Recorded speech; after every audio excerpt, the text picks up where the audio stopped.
todos. É com alegria que estou aqui para esse evento, para essa abertura desse simpósio que comenta justamente o impacto do novo CPC no processo de trabalho. Quero saudar o desembargador Dr. Sérgio Murilo pela coordenação e pela ideia de realizar esse evento. Também ao Dr. Rodrigo Goulart, ao Dr. Arnor, presidente do tribunal. Sem maiores delongas, porque nós temos muita coisa para falar em apenas 40 minutos, a verdade é que este novo CPC chegou com mais de 1000 artigos e nós estamos no meio de uma ebulição de normas processuais. A advocacia trabalhista, na minha opinião, é a mais difícil de todas, porque ela tem uma acumulação de pedidos, ela tem muita matéria fática. A acumulação de pedidos tem vários desdobramentos. Você imagine, por exemplo, horas extras. Um único pedido de horas extras se desdobra em banco de horas, em cargo de confiança, em quitação. A advocacia trabalhista hoje ela tem as suas dificuldades, a começar pelo próprio diploma legal. Qual diploma legal nós aplicamos? No direito material nós temos a CLT, temos algumas leis esparsas e temos o Código Civil. No processo do trabalho nós temos uma CLT também precária. Aí nós vamos até o CPC e em que condições nós devemos ir até o CPC e quando devemos ir. E ainda na parte de execução nós temos que nos socorrer da lei de execução fiscal. Então tudo isso faz da advocacia trabalhista e da magistratura trabalhista uma das mais difíceis, se não a mais difícil de todos os ramos. O novo CPC, ele traz um novo paradigma. Gostemos ou não, critiquemos ou não, ele traz um novo paradigma, que é o que eu vou procurar, em rápidas palavras, trazer alguns nortes. Começamos falando da teoria, não sei se a tela ali está ligada, a teoria do processo. Nós tivemos 3 estágios, basicamente. Nós tivemos um estágio que se chama sincretismo, onde ação e defesa era uma coisa só, e aí surgiram algumas teorias, e com destaque para a teoria imanentista da ação. Então era algo como defender a reintegração de posse, se confundia o ato de ação de direito material com ação processual. Num segundo estágio, nós tivemos o processualismo, e aí, então, Oscar von Billow começa a trazer a autonomia da relação jurídica processual, passa a deixar claro que existe uma relação de direito material, que liga, por exemplo, empregado e empregador, mas existe também uma relação jurídica processual, e é por isso que as nossas ações trabalhistas é autor em face do réu, porque a ação ela é dirigida ao Estado, é o Estado que vai prestar a jurisdição, e é correto, então, nesta relação triangular que é o processo, autor, Estado, juiz e réu, é um triângulo. E esta relação jurídica processual, nesta quadra do processualismo, ela define conceitos, o que é rito, o que é processo, o que é procedimento, o que é jurisdição, o que é competência, como a unidade da jurisdição, na expressão de Carnelucci. E aí vem o instrumentalismo, que se preocupa em prestigiar a efetividade dos direitos, e que muitos ainda estão nesta quadra do instrumentalismo, mas é importante avisar que esta quadra já se alterou, onde o processo faz uma ponte, né? Direito material, direito processual, e se por um lado o instrumentalismo foi um avanço, porque se preocupa em efetivar o direito subjacente de fundo, o direito material, mas por outro, e aqui está uma crítica de José Joaquim Calmon de Passos, o grande jurista baiano, que faleceu há uns 4, 5 anos, quando ele diz lá na tela, acompanhe, a instrumentalidade incorre no equívoco, ainda que inconsciente, ele diz, de dissociar o ser do direito do dizer sobre o direito. Uma e outra coisa fazem um só. E aí a pergunta que eu lanço para vocês. O processo é um instrumento de atuação da norma ou ela concorre, o processo concorre para a produção da norma. E é este também o pano de fundo do novo paradigma. A separação entre texto de lei e norma. Uma coisa é o texto da lei, seja o texto da lei processual ou o texto da lei material. Quando nós lemos a CLT, quando nós lemos o CPC, ali não existe uma norma ainda. Ali existe apenas um texto de lei. A norma é a interpretação que se confere a esse texto de lei e que vai regulamentar o comportamento da sociedade e o comportamento dos operadores do direito na esfera processual. Portanto, e aqui Fred Didier, este advogado baiano, processualista de destaque, que foi um dos autores do novo CPC, e aqui eu falo uma coisa a vocês. Tirando o ministro Luiz Fux, que é juiz, a maioria da comissão é de advogados. Esse novo CPC tem cara de advogado. Foi feito por advogados. Tereza Rudalvin, Fred Didier, dentre outros. Então vocês vão ver que o advogado é prestigiado no novo CPC. E o Fred Didier diz: o direito só é após ser produzido. E o direito se produz no processo. Aí vem Francesco Carnelucci e diz que o processo serve ao direito material, mas na medida em que ele é servido por ele. Há uma imbricação entre direito material e direito processual. Há quem diga que é circular. Eu gosto dessa metáfora do Didier quando ele diz assim: o direito material sonha, projeta, é como se fosse um arquiteto. Então, quando você legisla, você edita lá, vamos dizer, a nova redação do artigo 6º, que fala do teletrabalho, se imaginou o que seria um teletrabalho, uma regulamentação. Ele sonha, ele imagina. Mas é o processo que faz o papel do engenheiro, que concretiza esse sonho, que são as decisões que vão dizer o que é o teletrabalhador, quais direitos terão esse teletrabalhador. O CPC de 1973, ele foi formulado com uma forte influência da escola clássica italiana. Enrico Tullio Liebman estava dando aula aqui na USP, ele que saiu lá da Itália, e ele veio dar aula aqui na USP e ele inspirou, tanto que aquela teoria das condições da ação é do Liebman. Depois eles foram se enfraquecendo, mas aquilo ali é um retrato da influência de Enrico Tullio Liebman na formulação do CPC de 1973, já que ele veio dar aula aqui nos idos de 1950.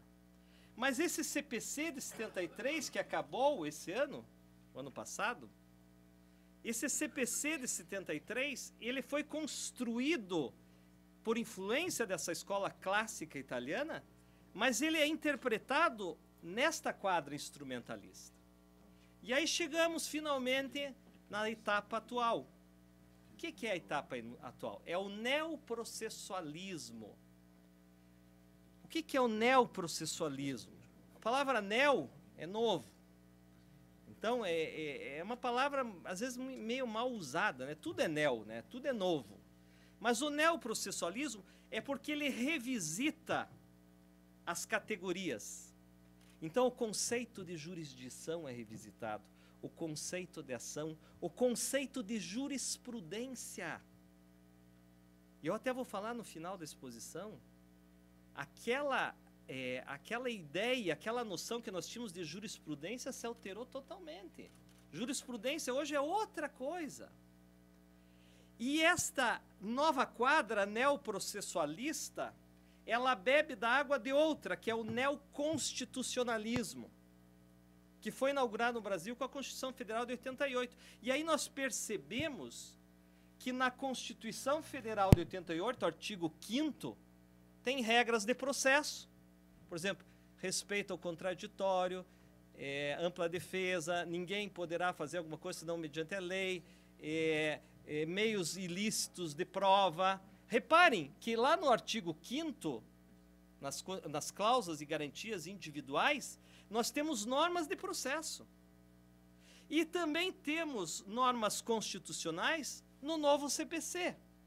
Então, nós estamos verificando uma imbricação, e esta é a nova cara. O novo processo civil, o novo CPC, ele é totalmente inspirado nas normas constitucionais, sobretudo o due process of law. E a grande novidade é que é a primeira vez que nós temos um CPC, doutor Sérgio, dentro de um Estado democrático de direito. Porque se nós formos verificar, este foi o primeiro CPC debatido, e bem debatido, né, que demorou, né? Não demorou tanto quanto o Código Civil de 2002, mas ele foi exaustivamente debatido. Ele nasce numa arena democrática e, nesse sentido, ele vem com as luzes constitucionais. Quais são as principais características deste novo Código de Processo Civil, Lei 13.105 de 2015?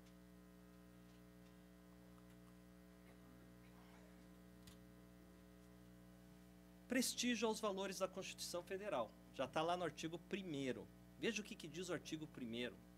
O processo civil será ordenado, disciplinado e interpretado conforme os valores e as normas fundamentais estabelecidas na Constituição Federal, observando as disposições desse Código. Aí muitos dirão assim, mas isso é óbvio, né? Tudo tem que prestigiar a Constituição. Mas é uma tomada de posição. Ele já diz a que vem. Quem curte futebol sabe que os primeiros 10 minutos, um jogo de Libertadores, os primeiros 10 minutos, se diz, o time já mostrou para que veio. Ele já chega firme, já chega dando canelada. Quer dizer, esse novo CPC, ele já mostrou que veio. O artigo 1º já deixa claro, nós viemos para prestigiar a Constituição Federal. E os direitos fundamentais da Constituição Federal. Porque a Constituição, ela também tem uma hierarquia axiológica.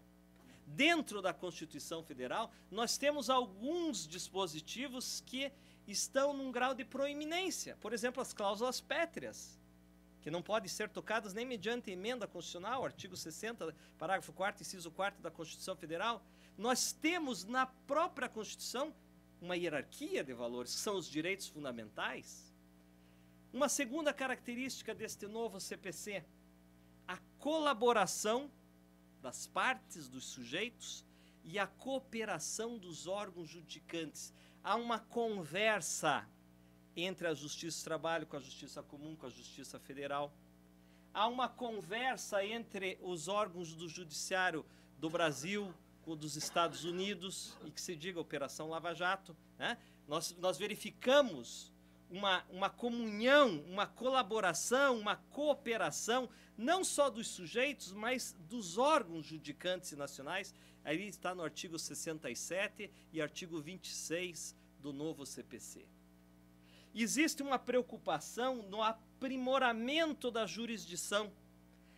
Se exige hoje mais qualidade da prestação jurisdicional. E quando nós falamos em qualidade, não é falar bastante. Então as sentenças têm que ser longas, os acordos têm que ser... Não, não necessariamente. Porque o poder de síntese só faz e só bem faz quem domina a matéria. Quem não domina a matéria só enrola. Isso vale para as nossas petições iniciais, vale para as defesas. Eu acho que quando você domina o assunto, você consegue fazer um poder de síntese. Então, quando se fala que se exige hoje decisões de qualidade, não significa necessariamente falar muito, mas preencher alguns requisitos do que vem a ser uma sentença fundamentada.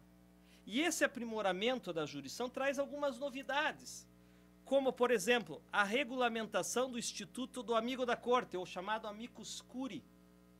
Artigo 138 do novo CPC diz que o juiz pode, dependendo das circunstâncias, chamar partes interessadas para participar da relação jurídica processual. E essas partes adentram na arena processual na qualidade de amicus curiae.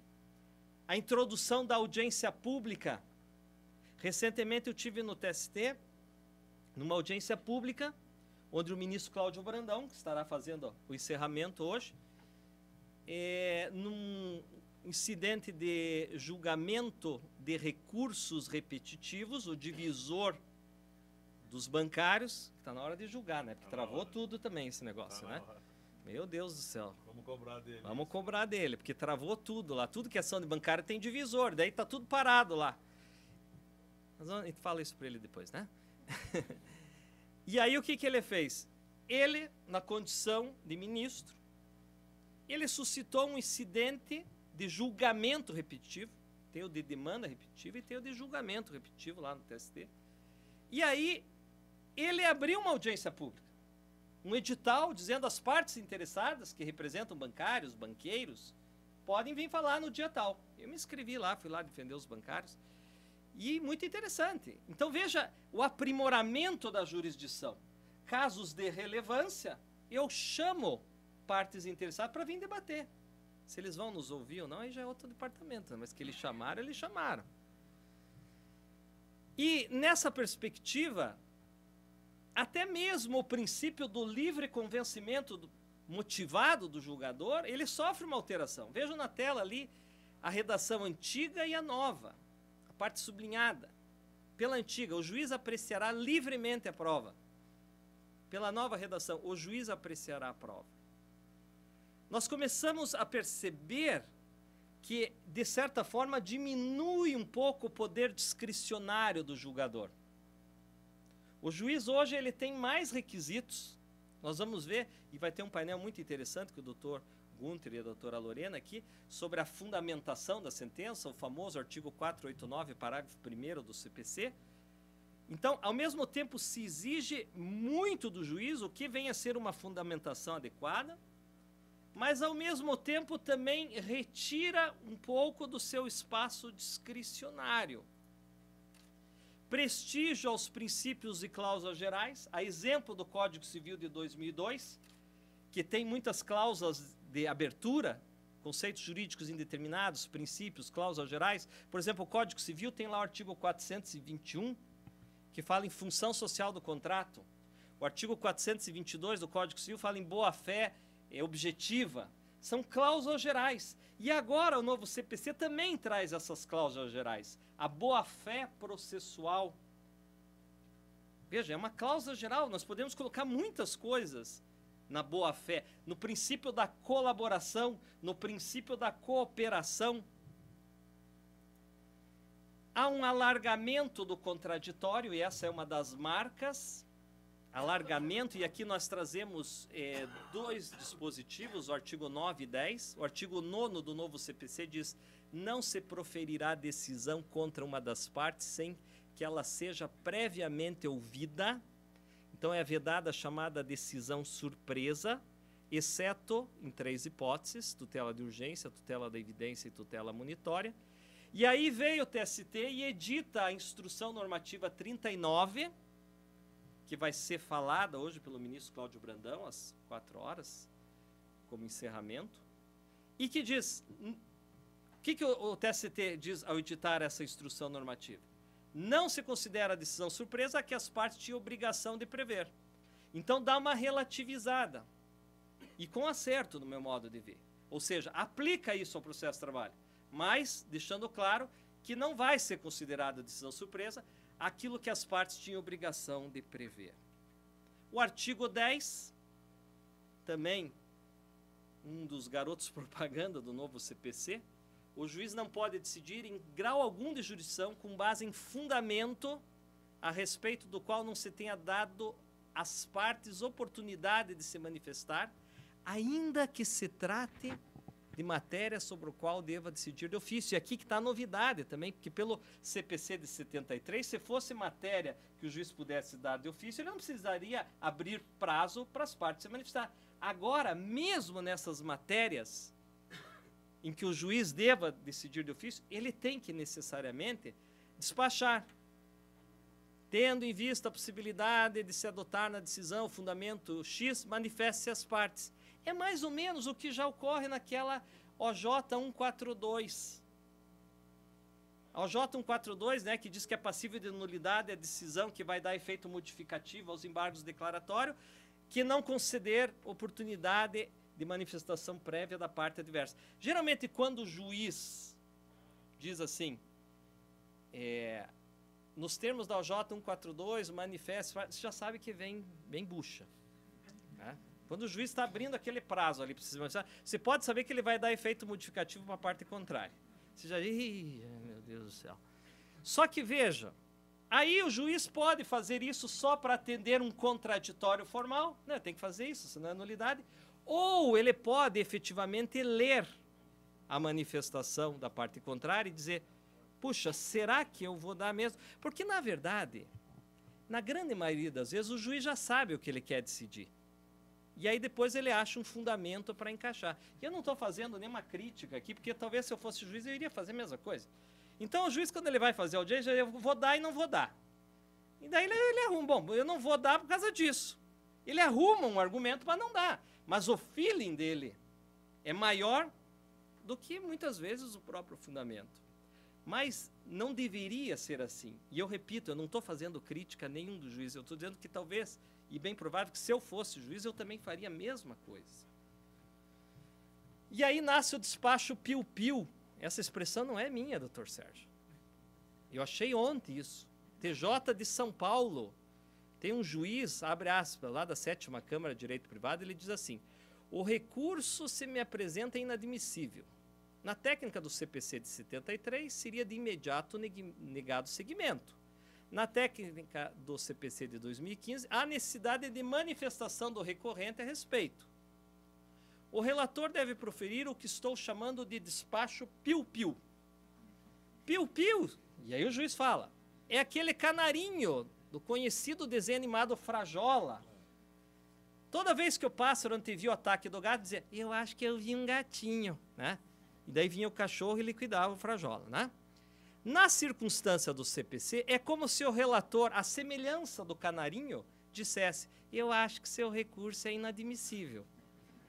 Em 5 dias, manifeste as partes, intime-se. Então, ele está chamando isso de despacho piu-piu, como quem diz, eu acho que você dançou, né? Diga-se as partes para fechar o contraditório, manifeste as partes. Eu acho que você dançou. Mas o juiz vai ter que fazer isso. Ele não vai poder dizer, não conheço, inadmissível. Ele vai ter que dar a parte dizendo, lamento informar, manifeste-se, mas eu acho que eu vi um gatinho.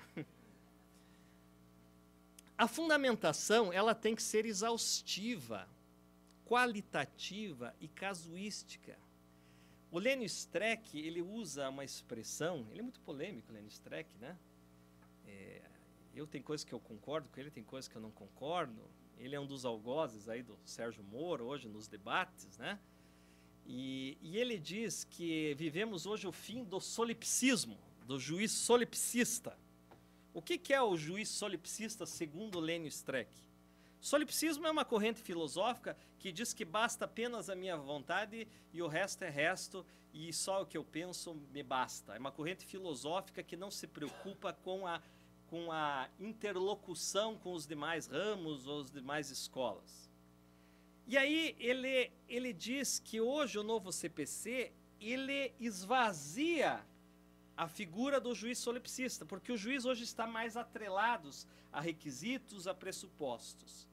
Veja que interessante uma decisão do STJ que eu entendo que foi uma decisão solipsista. Ele diz assim, ministro Humberto Barros, não me importa o que pensam os doutrinadores. Enquanto for ministro do STJ, assumo a autoridade da minha jurisdição. O pensamento daqueles que não são ministros desse tribunal importa como orientação. A eles, porém, não me submeto. Interessa conhecer a doutrina de Barros Moreira ou Atos Carneiro. Decido, porém, conforme a minha consciência. Precisamos estabelecer nossa autonomia intelectual para que esse tribunal seja respeitado. É preciso consolidar o entendimento que os senhores ministros Francisco Peçanha Martins e Humberto Gomes de Barros, que é ele mesmo, decidem assim, porque pensam assim. Hoje não tem mais espaço para esse tipo de decisão. E nós vamos verificar mais adiante e depois complementado pelo painel que segue. Veja que o STF ele tem uma macro, né, que diz o juiz não está obrigado a responder todas as alegações suscitadas pelas partes, mas somente aquelas que julgar necessárias para fundamentar sua decisão. Só que o artigo 489, eu não vou me estender muito, porque vai ser objeto de um painel, ele diz no parágrafo 1º, não se considera fundamentada qualquer decisão judicial, seja interlocutória, sentença, acordo, que, inciso 4, não enfrentar todos os argumentos deduzidos no processo. Agora, veja que interessante. Capazes de, em tese, infirmar a conclusão adotada pelo juiz. Eu, se fosse o juiz, eu ia por aqui, né?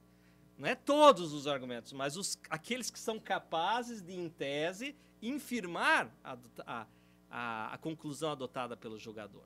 Aqui nasceu uma corrente negativista, puxado pelos magistrados, alguns magistrados, que diz, eu não vou aplicar o CPC porque a CLT não é omissa. Existe o artigo 832, que diz que da decisão deve contar o nome das partes, deve constar o nome das partes, resumo do pedido e os fundamentos da decisão, ponto. Mas a verdade é que pela primeira vez na história, a fundamentação das decisões foi regulamentada. Porque nós invocamos a todo momento, doutor Sérgio, o artigo 93, inciso 9 da Constituição Federal. A decisão tem que ser fundamentada, está na Constituição Federal. Só que ninguém sabe o que é uma decisão fundamentada. Pois agora nós temos, pela primeira vez na história, um dispositivo que diz o que é uma decisão fundamentada. E a instrução normativa 39 do TST diz que se aplica ao processo do trabalho o artigo 489, parágrafo 1º. E depois nós vamos verificar qual é a razão disso. O artigo 1022 do novo CPC diz que cabe embargos de declaração para suprir omissão de ponto sobre o qual deveria se pronunciar o juiz. E aí ele vai adiante. Considera-se omissa a decisão que incorra em qualquer das condutas descritas no artigo 489, parágrafo 1º. Aqui nós percebemos que vai caber embargos de declaração para essas hipóteses que você provocou e o juiz não declarou. O que diz o TST, instrução normativa? Que se aplica esse dispositivo 1022 do novo CPC. Caros colegas, o novo CPC está aí. E nós temos que saber em que medida nós o aplicamos. Nós temos 3 dispositivos. O artigo 15, que fala que na ausência de norma nós vamos aplicar supletiva e subsidiariamente.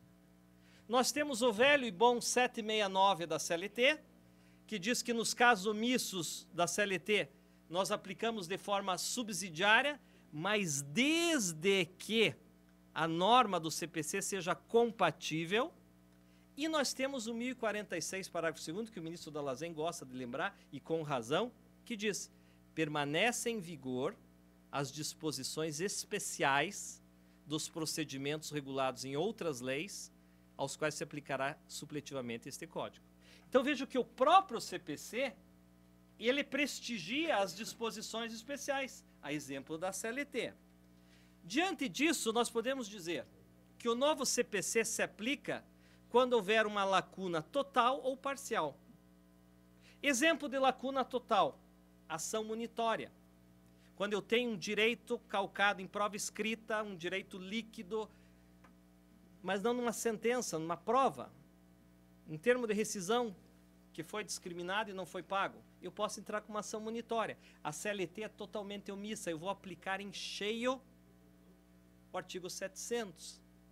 Exemplo de lacuna parcial: ônus da prova, artigo 818, muito sucinto, reticente. As alegações incumbem a parte que a fizer. Eu tenho que me socorrer do velho 333 do CPC e hoje 373 do CPC para dizer fato constitutivo ao autor, fato impeditivo, modificativo e extintivo ao réu. Só que além dessas lacunas normativas, nós temos 2 lacunas, a axiológica e a ontológica. A lacuna axiológica é aquela que existe uma lei, mas esta lei é injusta ou insatisfatória. É o velho debate daquela multa de 10% na execução, o artigo 475J, que hoje foi repetido no novo CPC, hoje é o artigo 523, parágrafo 1º. Nós poderíamos dizer que a CLT não é omissa, logo não se aplica a multa de 10%. Mas será que não é uma lacuna axiológica? Lacuna ontológica: quando existe uma lei, uma norma, mas ela está defasada, como, por exemplo, a defesa oral em 20 minutos após a leitura da reclamação. Imagine um juiz da vara do trabalho dizendo, doutor, o senhor tem 20 minutos para fazer a sua defesa oral. Antes disso, vamos ler a petição inicial. Imagine lendo uma petição minha ou do doutor Perrini lá, hein? Vamos ler as petições iniciais antes, né? Quer dizer, há uma lacuna da CLT? Não. Mas é uma lacuna ontológica, é uma norma defasada. E aí vem a instrução normativa do TST, e aqui eu faço um parênteses, há uma crítica a essa instrução normativa. A Ana Matra, eu não sei se vocês sabem, mas a Ana Matra entrou com uma DIN contra o TST. É a DIN número 5516, que eu acho que está com a ministra Carmen Lúcia. É, né? O que a Ana Matra ficou brava com o TST? Né?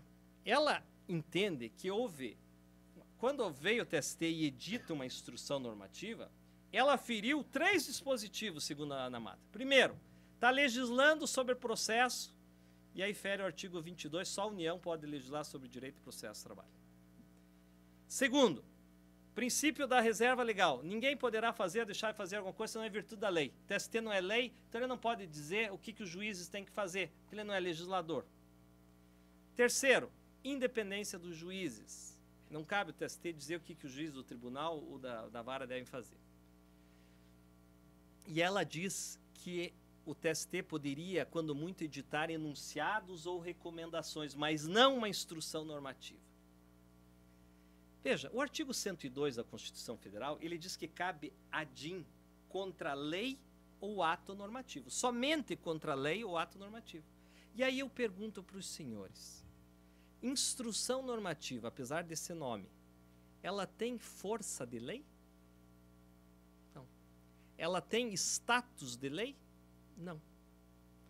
Então, me parece, desculpe, mas é a minha opinião, que foi infeliz Ana Matra. Por quê? Porque a instrução normativa, ela veio com a melhor das boas vontades. Primeiro, ela não teve uma pretensão de esgotar. Ela veio no sentido de orientar, de sinalizar um caminho, porque nós estávamos muito aflitos, doutor Sérgio. Eu estou aflito até hoje. O que aplica, o que não aplica, e tutela provisória, tutela da evidência, incidente de uniformização de julgamento. Aí o que o TST fez? Da noite para o dia ia entrar em vigor. Tá certo que eles deram um prazo de vacância de 1 ano. Mas nós, como bom brasileiro, só fomos ver o que é esse novo CPC, acho que uma semana antes, né? O que é esse novo CPC? 1000 e poucos artigos, né? Como é que é? Falaram que iam prorrogar, parece que iam revogar e não revogaram. Não revogaram. Vai. Né? Teve um boato que a gente estava meio na esperança que prorrogasse mais 1 ano, revogasse. Só que veio, a criança nasceu. A visita chegou. Aguente agora. Então o TST veio com a melhor boa vontade. E ele não foi exaustivo, ele pinça algumas coisas. Já na introdução ele diz, um documento bem redigido pelo ministro Dall'Azen, ministro Cláudio Brandão, ministro Ives, ministro Roberto Freire Pimenta. E ele diz, olha, isso aqui o TST entende que se aplica, isso aqui não aplica. Agora não significa que os juízes são obrigados a aceitar uma instrução normativa. É uma orientação apenas. Vou pular essa parte aqui. Porque eu sei que o doutor Sérgio vai ser rigoroso no horário. Ele já avisou. Quantos minutos eu tenho, doutor Sérgio? O senhor é que sabe, doutor Aranha. Vejam, pessoal, tem algumas novidades aqui no novo CPC que merecem destaque. Uma delas é o 459. As coisas que mais assanharam o advogado já não estão vigorando e não se aplicam. Nós ficamos assanhados por algumas coisas. Uma delas é esse 459 do novo CPC. As perguntas serão formuladas pelas partes diretamente à testemunha. E nós, puxa, né? Eu, na verdade, acho que o juiz deveria permitir. Porque, vamos falar a verdade, né? É uma papagaiada esse negócio de audiência, né? Doutor Alegrave, pode perguntar. Eu pergunto à testemunha se o reclamante trabalhava no sábado. Daí o juiz. O senhor trabalhava no sábado? Eu pergunto à testemunha se 3 vezes por semana o horário se lacia. 3 vezes por semana? Por que essa papagaiada? Nós estamos na pós-modernidade, as informações têm que ser mais objetivas, é a era do WhatsApp, é a era sabe? Sobretudo, porque o próprio dispositivo diz que o juiz pode filtrar e pode interferir.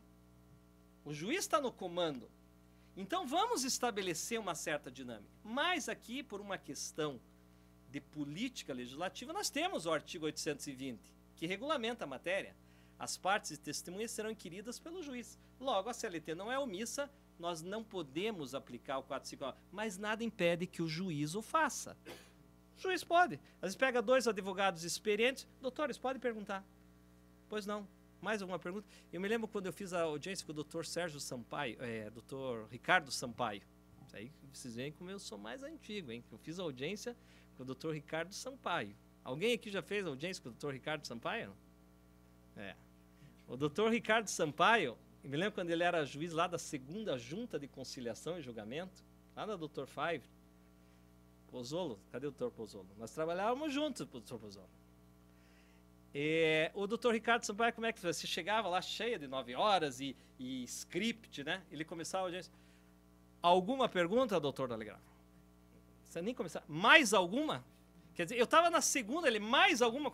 E ele não fazia nenhuma pergunta e ele entendia o seguinte, que quem faz a pergunta são as partes de uma forma extremamente objetiva e ele já dizia, pode responder. Ele não repetia. Então, eu acho que o juiz, se ele perceber a dinâmica daquele caso, ele pode imprimir esta celeridade. A advocacia trabalhista, hoje, ela mudou o viés de atuação.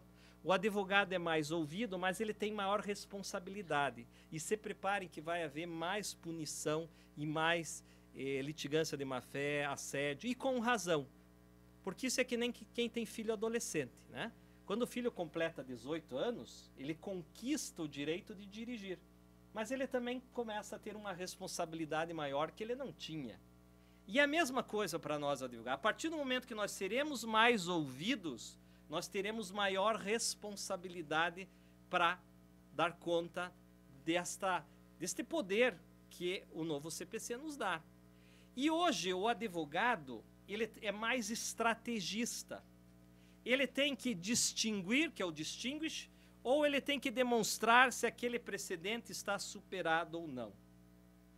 Eu vou terminar, daqui a pouquinho, falando sobre isso. A instrução normativa já acena que é ônus da parte, sempre que invocar um precedente, um enunciado, uma jota ou súmula, identificar os fundamentos jurídicos, que a gente chama de ratio decidendi, ou demonstrar que aquela jota, aquela súmula, ou aquela decisão da SDI já está superada, ou se distingue do caso concreto, que é o instituto do distinguish e do overruling. Há uma nova atividade do operador jurídico. Operador jurídico, e aqui, doutor Sérgio, vale para o juiz e para as partes. Isso é importante. Isso que eu vou dizer agora, já em tom de finalização, de conclusão, vale para o juiz e para os advogados.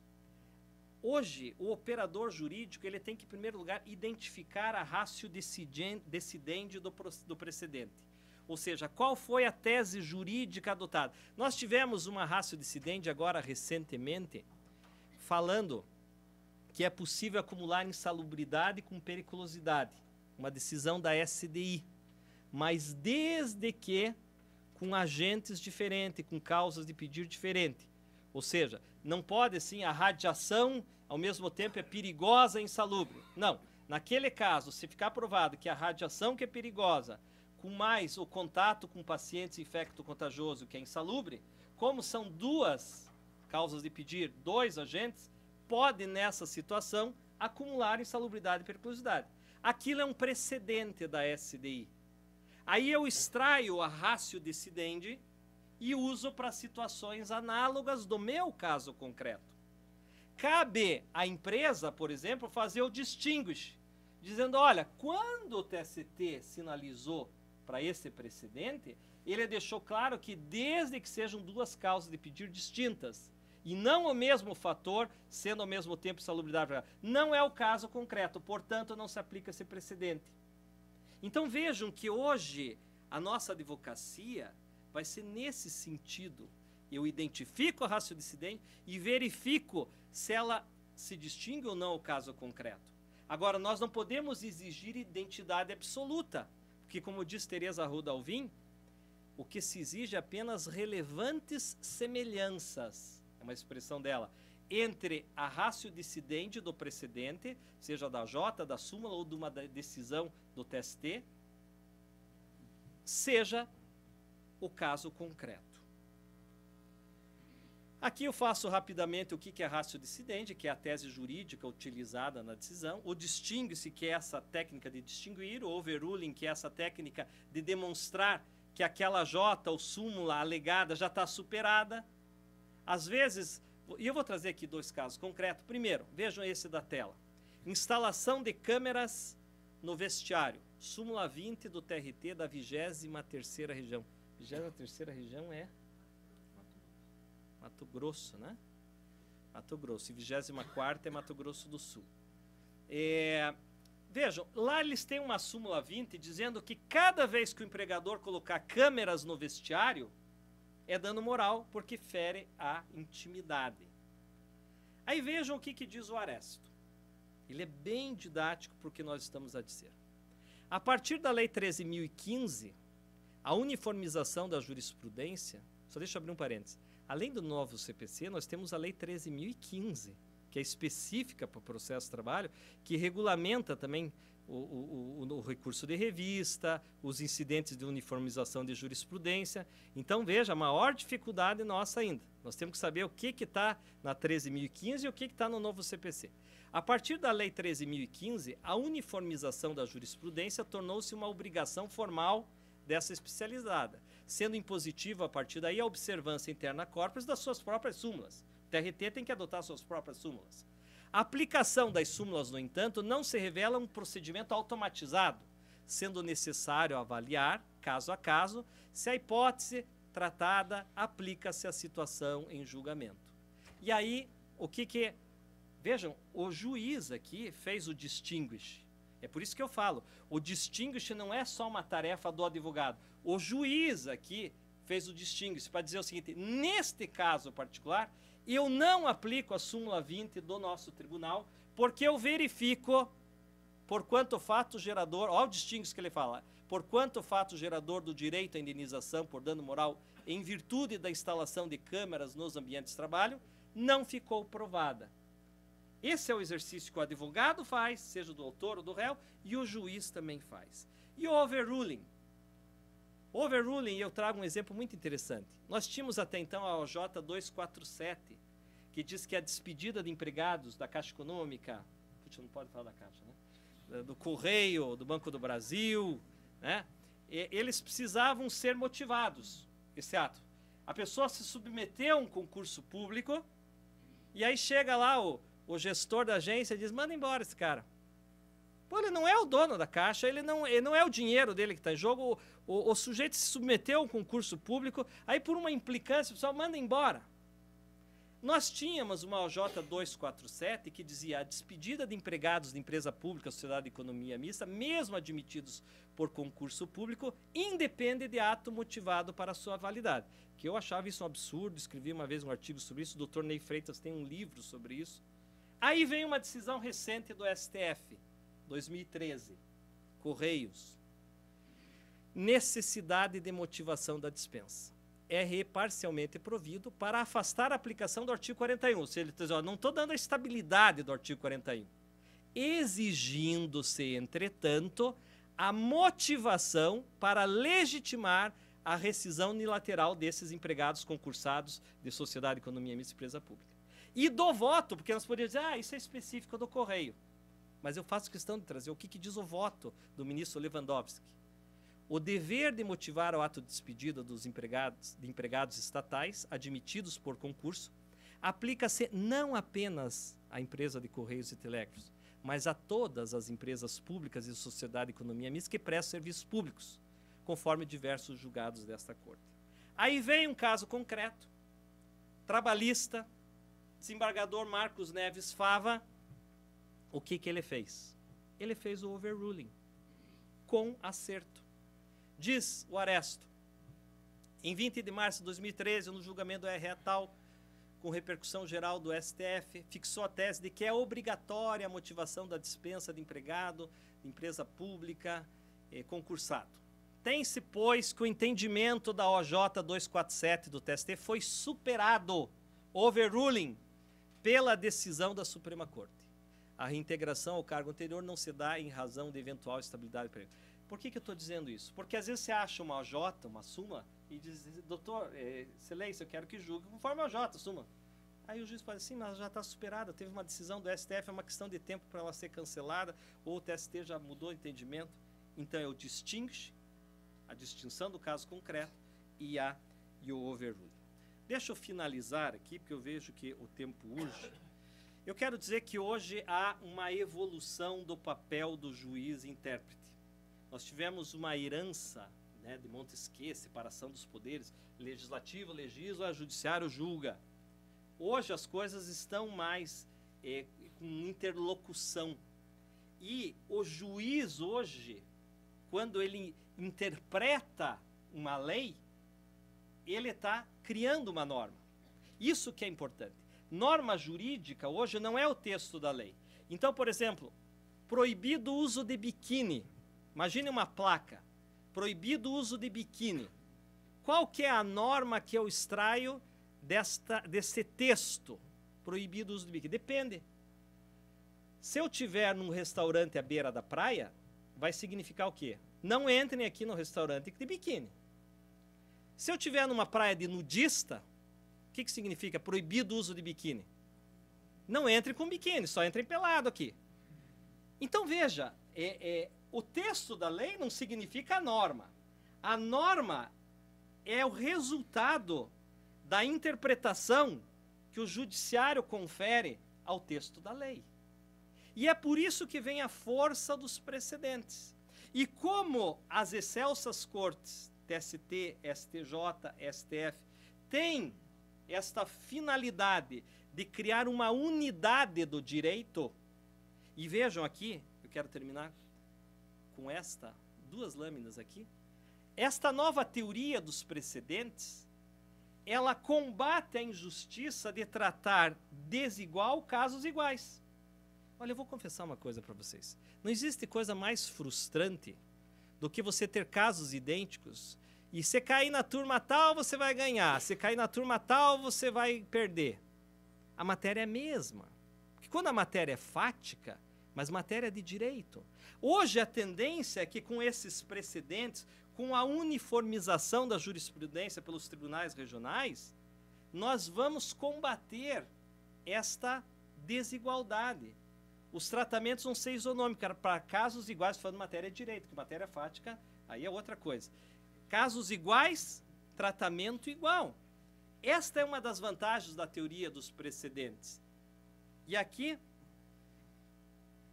trago a última lâmina. Aqui eu falo aqui de uma evolução legislativa que o CPC veio fazendo para prestigiar a uniformização de jurisprudência, o artigo 557, julgamento monocrático do relator, quando é fundado na prevalência de uma jurisprudência dominante, ele já denega de cara, súmulas impeditivas de recursos, julgamento liminar de improcedência, e aí veio a emenda 45, que trouxe a novidade da súmula vinculante do STF. Então vejam que já houve um aceno, não é só o novo CPC, no sentido de nós nos aproximarmos da common law. O que é a common law? Vale o precedente da alta corte, de forma obrigatória e vinculativa. E aí nós temos, então, e aqui eu termino com essa lâmina, a função das cortes de justiça. Daniel Mitidiero chama as cortes de justiça os TRTs, por exemplo, e as cortes supremas, também chamada de cortes de precedentes, que aí se inclui o TST. Aqui nós vamos entender qual que é a função dos TRTs hoje dentro deste novo paradigma. Um controle retrospectivo das sentenças das varas, buscando uma decisão justa, e é por isso que o efeito devolutivo é amplo para o recurso ordinário, porque eu reaprecio provas. O meu objetivo, o objetivo do acórdão, é uma decisão justa e uniformizar a jurisprudência. Então, nesta nova quadra, ele também tem a função. Então, o TRT hoje, doutor Sérgio, ele tem duas funções. Controlar a justiça, ou a adequação da sentença do primeiro grau e a uniformização da jurisprudência. E as altas cortes, o TST, tem a função de criar precedentes e criar uma unidade para o direito do trabalho. Vejam que o TST não tem função de uniformizar. Quem tem função de uniformizar é o TRT, que uniformiza o quê? Os precedentes que vêm de cima. O TST não se preocupa em uniformizar, ele se preocupa em criar, ele se preocupa em estabelecer, em fincar, em fixar os precedentes, dar a última palavra naquela matéria. Uniformização hoje, isso quem diz? Marinoni, Fred Didier, Sérgio Arenard. A função de uniformizar a jurisprudência é dos TRTs. O TST não tem preocupação. O TST tem a preocupação de criar uma unidade. Então ele chega e diz, essa matéria tem que decidir assim. E todos os de baixo vão seguindo a unidade conferida pelo TST. Meus queridos, eu teria mais coisas para falar, mas eu acho que, por um primeiro momento, nós vamos ter muitos debatedores aí que vêm pela frente, muitos palestrantes, conferencistas. Então, eu entendo que está na hora de eu parar de falar um pouquinho. Eu confesso que eu fiquei hoje até às 3 da manhã preparando isso, tinha mais coisas para falar. Mas quero deixar uma última reflexão para os senhores. Nós temos hoje um grande desafio. E quando eu falo nós, são todos os operadores jurídicos, advogados, juízes, Ministério Público. Qual que é o desafio? Equacionar, de um lado, uma exigência de uma decisão mais qualitativa, advogados mais responsáveis, nós temos que estar atualizado com o catálogo de precedentes. De um lado, um contraditório amplo, mas de outro lado, a celeridade, a duração razoável do processo. E aqui eu concordo com o Dr. Guilherme Feliciano, que eu acho um grande jurista da atualidade, quando ele diz, nós temos que dar conta dessa tensão. Qualidade, contraditório amplo, mas como é que fica a celeridade? Algo para a gente pensar. Muito obrigado.